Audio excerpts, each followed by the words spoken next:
प्रिय धम्म मित्रों, धम्मचक्र में आप सभी का स्वागत है। हम बात करने वाले हैं भगवान बुद्ध एवं उनका धम्म के बारे में। भगवान बुद्ध आज से 22,000 वर्ष पूर्व नेपाल के कपिलवस्तु में पैदा हुए थे। उनके बचपन का नाम सिद्धार्थ था। सुकेती भी उनके बचपन का नाम कहा जाता है, जो उनके अस्थि पर बने स्तूप पर लिखा है। सिद्धार्थ के पिता का नाम शुद्धोधन था तथा माता का नाम रुंगीदेई था। रुंगीदेई को आजकल महामाया के नाम से अधिक जाना जाता है। बुद्ध का जन्मस्थान तुंगुनी रुमनीदेई का अप्रभंश लगता है। सिद्धार्थ संसार के दुखों से छुटकारा पाने के मार्ग की तलाश में 29 वर्ष की अवस्था में गृह त्याग किए। 6 वर्षों तक ये मगध क्षेत्र में कई आचार्यों के सानिध्य में तप एवं साधना की, परंतु उन्हें संतुष्टि नहीं हुई। उसके बाद वे बोधगया में निरंजना नदी के किनारे एक पीपल वृक्ष के नीचे ध्यान करने लगे। इसी जगह उन्हें 36 वर्ष की आयु में परम ज्ञान महाबोधि की प्राप्ति हुई। बुद्ध ने अपना प्रथम उपदेश सारनाथ में बनारस के पास दिया। इसे धम्मचक्र प्रवर्तन कहते हैं।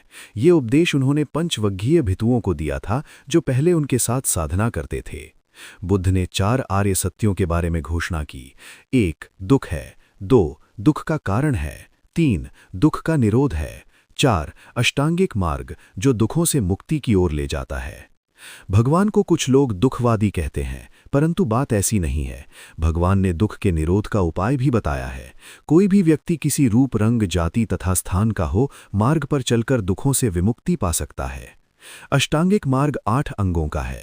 1 सम्यक दृष्टि, 2 सम्यक संकल्प, 3 सम्यक वाचा, 4 सम्यक कर्मांत, 5 सम्यक आजीविका, 6 सम्यक व्यायाम, 7 सम्यक स्मृति, 8 सम्यक समाधि।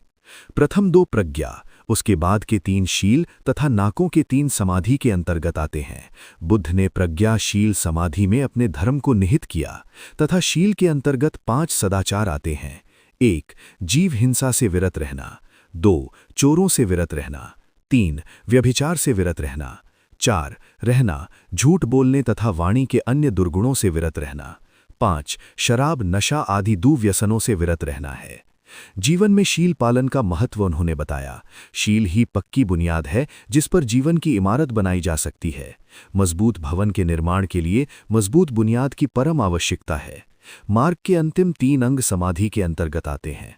समाधि चित्त की एकाग्रता को कहते हैं। एकाग्र मन बहुत ही उत्तम एवं शक्तिशाली होता है। एकाग्र मन से ही हम सही निर्णय ले सकते हैं। चंचल चित्त हमारा सबसे बड़ा शत्रु है और हमारी इतनी हानि कर देता है जितना बड़ा से बड़ा दुश्मन में नहीं कर सकता है। शांत एवं एकाग्र चित्त हमारा सबसे बड़ा हितैषी है, जितनी हमारे माता पिता भी नहीं कर सकते। समाधि भवन की दीवार है। दीवार की मजबूती पर छाए घर में वर्षा, आंधी, तूफान से हम अपने को बचाते हैं। भवन की मजबूती टिकी होती है। प्रज्ञा छत है। अच्छे से उसी प्रकार शील, समाधि एवं प्रज्ञा से हम अपने चित्त की रक्षा करते हैं। भगवान के धम्म में मन, चित्त को बड़ा महत्व दिया गया है। धम्म पद, जो भगवान की शिक्षाओं के सार वाली पुस्तक के रूप में जाना जाता है, उसमें मन के नियंत्रण पर जोर है।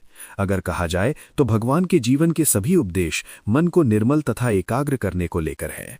धम्म पद का पहला सूत्र यहीं से प्रारंभ होता है कि मन हमारे सभी प्रवृत्तियों का अगुवा है। मन ही श्रेष्ठ है। अगर हम बुरे मन से कुछ सोचते और करते हैं तो दुख हमारे पीछे लग जाता है। नेक मन से किया गया कार्य हमें सुख के मार्ग पर ले जाता है।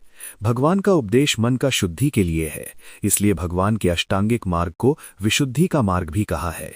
चित्त विशुद्धि का मार्ग। भगवान के धम्म की ये विशेषताएं हैं। 1 ईश्वर को न मानना, 2 आत्मा को नित्य न मानना, 3 किसी ग्रंथ को स्वतः प्रमाण न मानना, 4 जीवन प्रवाह को इसी शरीर के पूर्व और पश्चात भी मानना। भगवान की शिक्षा और दर्शन इन 4 सिद्धांतों पर अवलंबित है। प्रथम 3 सिद्धांत बौद्ध धर्म को दुनिया के अन्य धर्मों से पृथक करते हैं। ये तीनों सिद्धांत भौतिकवाद और बुद्ध धर्म में समान हैं, किंतु चौथी बात अर्थात जीवन प्रवाह को इसी शरीर तक परिसीमित न मानना इसे भौतिकवाद से पृथक करता है। चारों सिद्धांत में प्रथम 3 मनुष्य को परतंत्रता से मुक्त करते हैं। चौथा आशामय भविष्य का संदेश देना है तथा शील सदाचार के जीवन की नींव डालता है। चारों का जहां एक साथ उपस्थिति है वहीं बुद्ध का धम्म है। बुद्ध ने अपने धम्म को मध्यम मार्ग कहा है। ये 2 अतियों काया क्लेश एवं अतिशय भाग विलासिता के जीवन से बचकर मध्यम में शील सदाचार के जीवन जीने पर बल देता है। शाश्वतवाद, नित्य आत्मा तथा उच्छेदवाद का खंडन करता है। बुद्ध का धम्म विज्ञान सम्मत है, ग्रहण करने योग्य है।